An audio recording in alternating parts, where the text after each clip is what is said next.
Hello everyone, I'm Eva Carter, and today we're diving into one of the darkest and most mysterious fates of the English crown.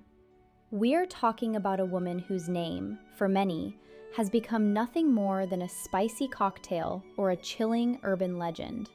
Mary I Tudor, who went down in history with the sinister nickname Bloody Mary. For centuries, her figure has faded in the shadow of her sister, Elizabeth I, whose reign was hailed as a golden age. But is this label truly fair? If we set aside the myths, we see one of the most educated and strong-willed women in Europe. She was actually much more merciful than her scandalous father, Henry VIII, and during her time on the throne, she took significantly fewer lives than he did. Mary is not just a harsh monarch. She was a deeply unhappy woman whose life was woven from trials that could break anyone.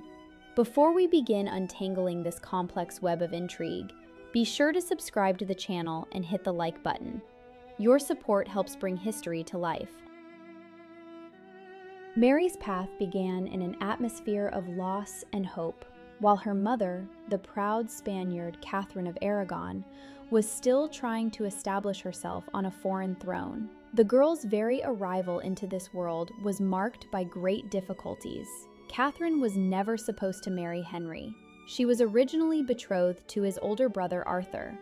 However, he departed this world at the age of 15 from a mysterious illness, leaving the princess in total uncertainty. At that moment, no one could have imagined that this event would be the first link in a chain of fateful changes that would overturn the history of an entire country. The fate of the young Spaniard hung by a thread until the political interests of two powers intertwined into a new, even more complicated knot. Henry VII, the founder of the dynasty, saw Catherine not just as a person, but as a valuable political asset.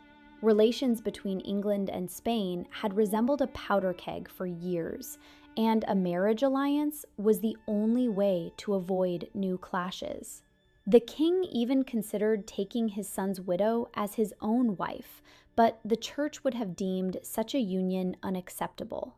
The princess's father, Ferdinand II, also objected, troubled by the massive age gap of 28 years. Ultimately, it was decided that the groom would be the younger prince, the future Henry VIII. The wait stretched on for years, as the groom was only 10 years old at the time of the engagement, while the bride was 16. During this period, Catherine found herself in extremely difficult conditions. Funds were low, and her status remained vague. To maintain influence, she became the first female ambassador of Spain in England. When the long-awaited marriage finally took place, Henry VIII initially showed sincere affection for his wife.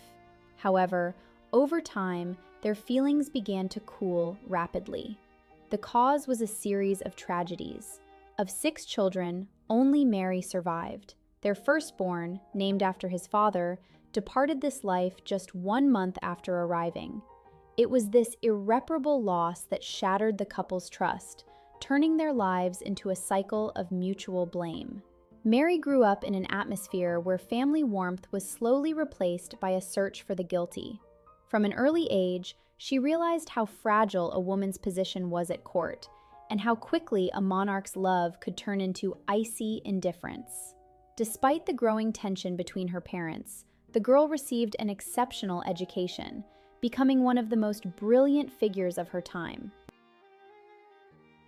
Before the irreconcilable rift between her parents broke out, the young princess's childhood could be described as truly happy. Henry VIII, having grown up surrounded by a loving mother and sisters, sincerely adored his only heir. According to the records of court chroniclers and the reports of overseas ambassadors, the king literally carried the girl in his arms. He proudly showed her off to foreign diplomats, boasting particularly to the Venetian envoy that the little one never cried, possessed a calm nature, and was remarkably hardworking. The monarch admiringly showed guests her shining reddish gold hair, rejoicing in the striking physical resemblance and sensing his own stubborn character within her. Her mother also invested a massive amount of emotional energy into her daughter's development. Thanks to Catherine's efforts, the girl received a truly phenomenal education. By the age of 4, the young talent was virtuously playing musical instruments, regularly performing for high-ranking guests of the court. By the age of 8 or 9, the princess spoke French, Spanish, Latin, and Greek fluently, and she also understood Italian perfectly.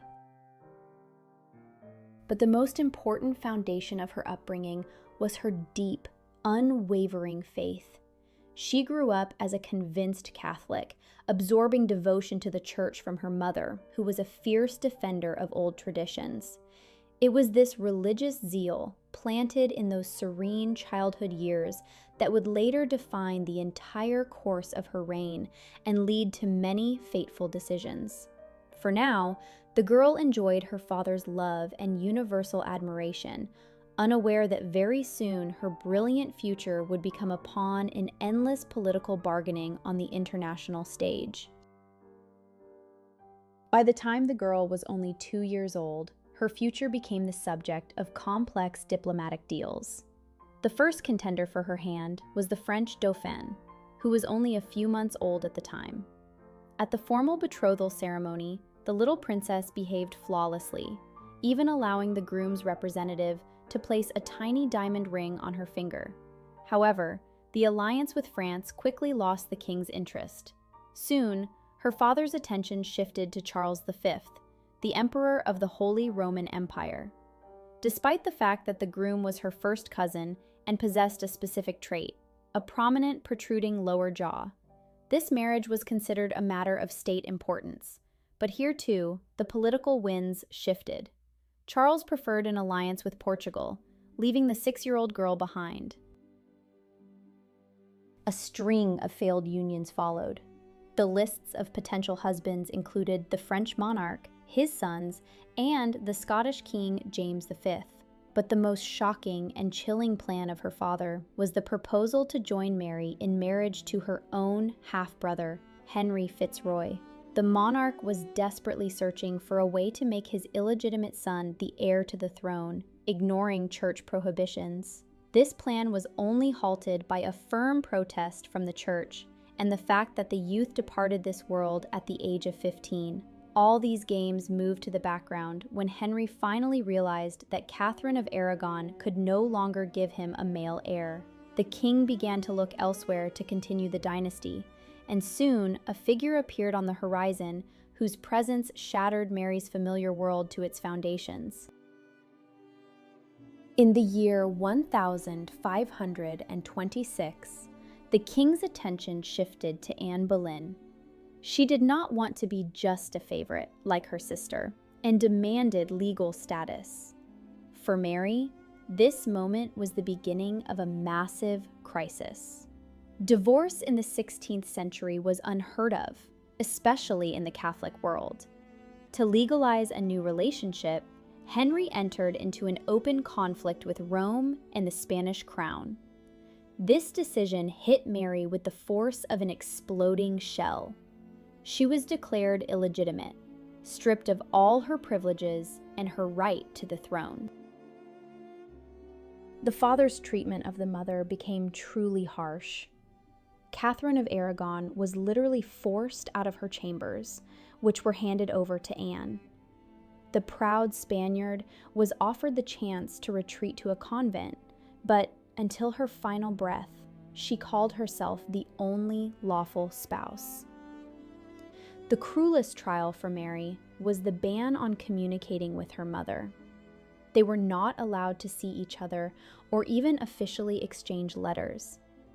Only a few brave souls, risking their positions, secretly passed messages between them. Mary never saw her mother before her final departure and was not allowed to attend the farewell. In her last letter, Catherine showed true mercy, forgiving her husband and trying to protect her daughter's interests. She hoped that this gesture would help Mary regain her position at court. But the shadow of the new queen, Anne Boleyn, had already covered the English throne, turning her stepdaughter's life into a struggle for survival. Rumors of the stepmother's dislike multiplied, and Mary's position grew increasingly fragile in a world where the old ways were collapsing before her eyes. Tension was mounting, and the trials were only beginning. After her parents' previous union was declared invalid, Mary was officially stripped of the title of Princess of Wales. Her position changed beyond recognition. She was now required to serve her newborn half-sister, Elizabeth. This was a devastating trial for her. Her relationship with her stepmother, Anne Boleyn, was saturated with mutual animosity. Spanish diplomats claimed in their reports that Anne showed true severity toward her stepdaughter. Rumors circulated that she ordered servants to use force against the girl, and even restricted her food every time she dared to call herself the king's lawful daughter. A particularly painful episode occurred when Henry and Anne appeared at court in bright yellow clothes immediately after Catherine of Aragon had passed away. Some saw this as a tribute to Spanish mourning traditions, but most interpreted it as an open display of disrespect. The ambassador Eustace Chapuis even stated that Mary's life was in danger due to her stepmother's treacherous plans. Amidst the continuous pressure, the girl's body began to suffer serious breakdowns. Court physicians reported to the king about female health issues caused by deep nervous exhaustion. These ailments haunted her for many years, robbing her of peace. However, even in the darkest times, Mary did not abandon her convictions. She continued to secretly call her mother the true Queen of England, despite the risk of drawing even more of her father's wrath. The situation only began to change when Anne Boleyn was replaced by Henry's third spouse, Jane Seymour. It was she who tried to act as a bridge between the angry parent and his rejected daughter, persuading Mary to sign a document acknowledging her new status to save her own life.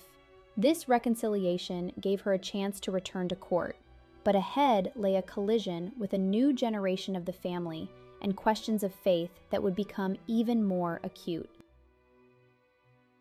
After Henry VIII departed this life, the crown passed to his young son, Edward VI. The 15-year-old monarch, raised in strict Protestant traditions, began a radical reform, seeking to completely uproot the old faith. He banned Catholic services, stripping his sister of the right to pray as she was accustomed. Tension grew, and even the intervention of Charles V brought no relief. Mary felt that her life was under threat, as her religious defiance angered her brother's inner circle. At this critical moment, Spain proposed a secret rescue plan. A ship dropped anchor off the coast of England, ready to take her away to safety, forever. The envoy hurried the girl, urging her to leave her belongings and escape, but at the decisive minute, she hesitated.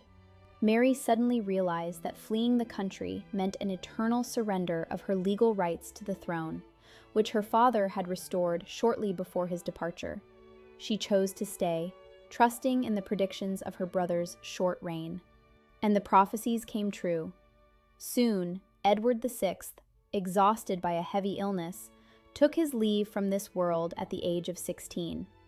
According to the law of succession, power passed to Mary, opening the harshest and most controversial chapter in her destiny. When Edward VI finally faded, England was plunged into a state of anxious waiting. The 16-year-old ruler left this world without providing the country with a successor, which opened the path to power for Mary. The years of exile and uncertainty had come to an end. Now, she stood on the threshold of great achievements, relying on the law established by her father shortly before his departure. Despite the desperate resistance of the reformers, Mary felt the support of the people, who were tired of drastic changes and longed for a return to their roots. This was a moment of triumph, earned through decades of pain and loneliness. Her ascent promised to be more than just a change of power. It was the grand finale of a long struggle for recognition. Mary prepared to receive the crown, sincerely believing that her mission was to heal a fractured society and return it to the true faith. She did not yet know that her determination and devotion to her ideals would turn her reign into one of the most controversial pages in world history. The shadow of her future sinister nickname had already begun to gather over her head, but in that moment, she saw only the light of a long-awaited victory. The fate of England was in the hands of a woman whose heart had been hardened in the fires of trial, and the conclusion of this story promised to be truly epic. Be sure to subscribe to the channel and hit the like button so you don't miss the second part, where we will uncover the secrets of her reign and find out how the fate of the Tudor sisters unfolded. Right now, 2 other interesting videos have appeared on the screen. Watch either of them to continue your journey into the history of great personalities. I'm Eva Carter. See you in the next episodes.